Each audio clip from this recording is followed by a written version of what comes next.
اس نظم کی خوبی یہ ہے کہ نہ صرف یہ کہ مجاز کی زندگی کی کہیں نہ کہیں عکاسی کرتی ہے، ساتھ ہی ساتھ ہم اگر آج کی زندگی کو دیکھیں تو جس طرح سے ہماری آج کی زندگی میں ہمارا نوجوان، خاص طور سے وہ ینگ ایج کے لوگ کے جو زندگی میں بہت کچھ کرنا چاہتے ہیں، پر زندگی انہیں کہیں نہ کہیں ایسے راستوں میں الجھاتی رہتی ہے کہ جس کے بارے میں انہوں نے سوچا بھی نہیں ہو، اور جب وہ کھڑے ہوتے ہیں تو سوچتے ہیں کہ منزل کہاں ہے، ہم کہاں جا رہے ہیں۔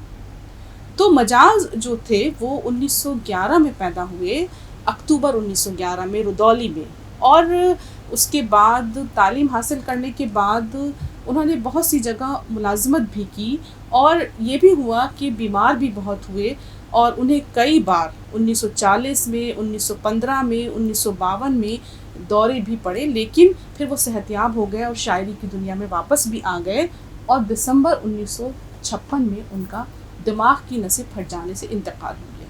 یہ ہمارا وہ پیارا شاعر تھا کہ ایک زمانے میں جس کے مجموعہ کلام کو، یعنی جو اس کا پوئٹری کا کلیکشن تھا، اس کو خواتین اپنے تکیے کے نیچے رکھ کے سوتی تھی، اتنا مقبول شاعر تھا۔ لیکن بہرحال ان کا جو مجموعہ کلام تھا آہنگ، وہ بے حد مشہور ہوا، اور مجاز اپنے زمانے میں خود بہت مقبول اور ہر دل عزیز شاعر تھے۔ تو ان کی ایک نظم ہے۔ اچھا، ہمارا کلاس کیونکہ یہاں موجود ہے اور ابھی تک میں ہی بول رہی ہوں، آپ لوگ نہیں بول رہے ہیں، تو یہ بتائیے کہ میں نے یہ ایک عنوان لکھا، ابھی ہم اس کے معنی کی طرف بھی آئیں گے۔ ایک بہت مشہور نغمہ بھی ہے اس عنوان پر جو بہت مقبول ہوا ہے، راج کپور پر فلمایا گیا ہے، مکیش نے اس کو گایا ہے، بتائیے۔ جی میم، وہ گانا میم اس طرح سے ہے، جی، آوارہ ہوں یا گردش میں ہوں، آسمان کا تارا ہوں، گھر بار نہیں سنسار نہیں، مجھ سے کسی کو پیار نہیں، عمدہ، بہت اس پار کسی سے ملنے کا اقرار نہیں، مجھ سے کسی کو پیار نہیں، انجان نگر سنسان ڈگر کا پیارا ہوں، آوارہ ہوں۔ بہت بہت خوب جواب، بہت صحیح جواب آپ نے دیا ہے، اور اگر آپ کو یاد ہے تو آپ اس کے آگے بھی پڑھتے ہیں کیونکہ مجھے بہت آسانی ہوگی پھر اس عنوان کی وضاحت کرنے میں۔ جی آگے ہے میم ایسے، جی، آباد نہیں برباد سہی، گاتا ہوں خوشی کے گیت مگر، زخموں سے بھرا سینہ ہے میرا، ہستی ہے مگر یہ مست نظر، دنیا میں تیرے تیر کا یا تقدیر کا مارا ہوں، آوارہ ہوں۔ گڈ، بہت بہت صحیح جواب دیا آپ نے راجیش، بہت عمدہ۔ دیکھیے، یہ جو ایسے، پہلی بات تو یہ کہ آج کسی کو یہ نغمہ یاد ہو اور وہ ہمیں باقاعدہ اس کی ورڈنگ یا اس کی جو لیرکس ہے وہ ہمیں سنا دے، یہ بڑی بات ہے۔ بہت خوب، آپ نے، بہت شاباشی آپ کو ہے۔ اور دیکھیے، اب یہ جو نغمہ تھا کہ آوارہ ہوں، وہ بار بار کہتا ہے آوارہ ہوں یا گردش میں ہوں، آسمان کا تارا ہوں۔ آپ تصور کریے کہ آسمان کا تارا جو ہے وہ کیا کرتا ہے، گھومتا رہتا ہے، گردش، اور جب وہ گھومتا ہے تو اسے یہ نہیں پتا ہوتا کہ وہ کدھر جائے گا، وہ آسمان پہ ادھر سے ادھر، ادھر سے ادھر، تارا جو ہے وہ گردش میں ہوتا ہے۔ تو یہاں جو شاعر کہہ رہا ہے آپ سے، اس نظم کا جو عنوان ہے وہ بھی اسی طرف اشارہ کر رہا ہے، جبکہ ہوتا کیا ہے کہ ہمارے معاشرے میں لفظ آوارہ سے کیا مراد دی جاتی ہے، ہماری سوسائٹی میں خاص طور سے ادھر ادھر گھومنے والا، جس کے پاس کوئی کام نہیں ہے۔ ہاں، ہم لوگ بلکہ یہ کہتے ہیں بڑا خراب انسان ہے۔ اب میں وہ لفظ استعمال نہیں کر رہی ہوں یہاں پر، کیونکہ ادبی تقاضا بھی ہے کہ بھائی آوارہ کے معنی جو ہم لیتے ہیں، ہمارے سماج میں اگر کسی کو آوارہ کہہ دو تو لوگوں کا بڑا منہ بن جاتا ہے، تو ایک بڑا خراب سا تصور ہے۔ لیکن اصل میں دیکھیے، آوارہ کے جو معنی ہیں وہ معنی یہ ہیں کہ ایک ایسا شخص، ایک ایسا انسان کہ جو اپنی زندگی میں ادھر سے ادھر گھوم رہا ہے، اس کے سامنے کوئی مقصد نہیں ہے، اس کے سامنے کوئی منزل نہیں ہے، ڈیسٹینیشن نہیں ہے، وہ چل تو رہا ہے پر نہیں جانتا کہاں جائے۔ عام طور سے کیا ہوتا ہے کہ ہم لوگ اپنی ایک منزل طے کر لیتے ہیں، ایک تعین ہو جاتا ہے ہمارا، ہم یہ طے کرتے ہیں کہ بھئی ہمیں اس طرف جانا ہے۔ مثلا آپ کو کسی کو انجینئر بننا ہے, کسی کو ڈاکٹر بننا ہے, کسی کو لیکچرر بننا ہے, کسی کو پروفیسر بننا ہے, کوئی اپنا بوٹیک کھولنا چاہتا ہے, کوئی کچھ بھی کام کرنا چاہتا ہے. گرلس عام طور سے اپنی فیلڈ میں جانا چاہتی ہیں, تو کسی کو پائلٹ بھی بننا ہے. تو ہم جانتے ہیں اسی حساب سے ہم سسٹمیٹک چلتے جاتے ہیں. لیکن بہرحال ایک ایسا شخص کہ جس کو یہی نہ پتہ ہو کہ اس کو بننا کیا ہے, یہ اس کے معنی ہوتے ہیں. یعنی وہ انسان کہ جو منزل کے بارے میں نہیں جانتا کہ وہ کب اور کیسے پہنچے گا, بھٹک رہا ہے. تو یہ آوارہ کے معنی ہے. اب دیکھیے نظم سنیے, اسی سے آپ لکھنا بھی سیکھیں گے اور باقی چیزیں بھی. شہر کی رات اور میں ناشاد و ناکارہ پھروں, جگمگاتی جاگتی سڑکوں پہ آوارہ پھروں, غیر کی بستی ہے کب تک در بدر مارا پھروں, اے غم دل کیا کروں, اے وحشت دل کیا کروں. اب پہلے آپ کچھ لفظ لکھنا سیکھ لیجیے جس سے ہمارا مقصد پورا ہو. مقصد نظم سنانا تو ہے ہی, لیکن ساتھ ہی کچھ لفظ. اب جیسے شہر کی رات اور میں ناشاد, ناشاد. اب دیکھیے ناشاد ناخوش, یعنی شاعر خوش نہیں ہے. پھر اس کے بعد ناکارہ, کسی کام کا نہیں, کوئی کام نہیں اس کے پاس. اب ہمیں سیکھنا یہ ہے کہ اس میں آپ بتائیں گے اب راجیش کہ اس میں کون کون سے حرف آ رہے ہیں؟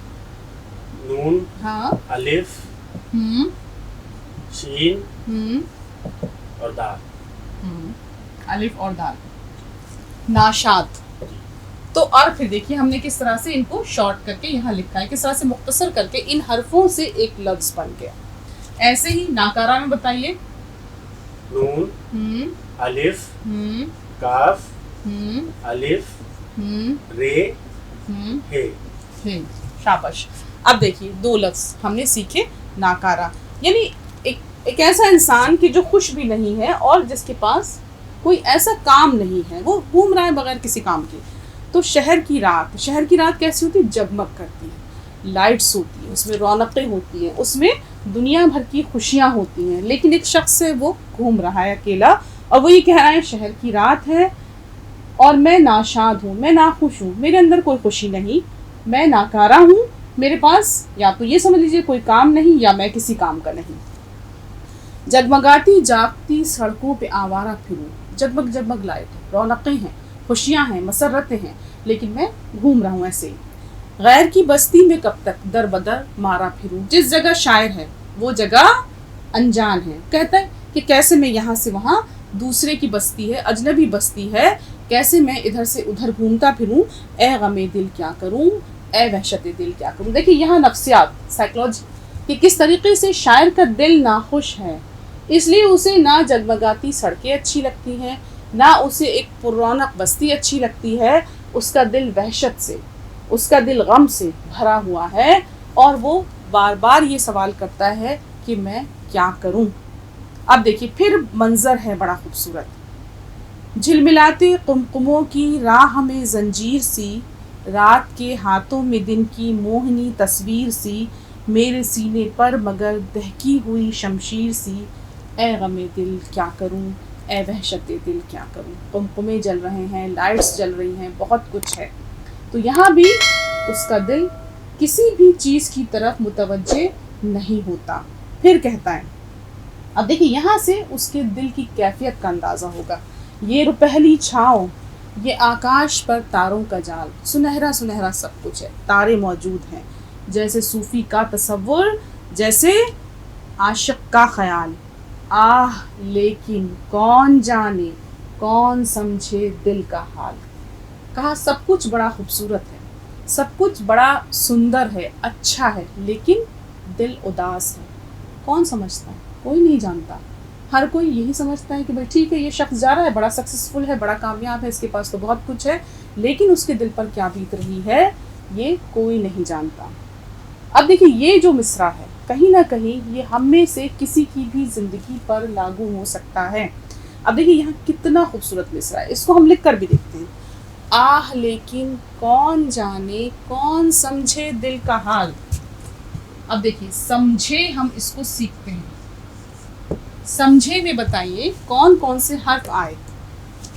موہن آپ بتائیے. سین,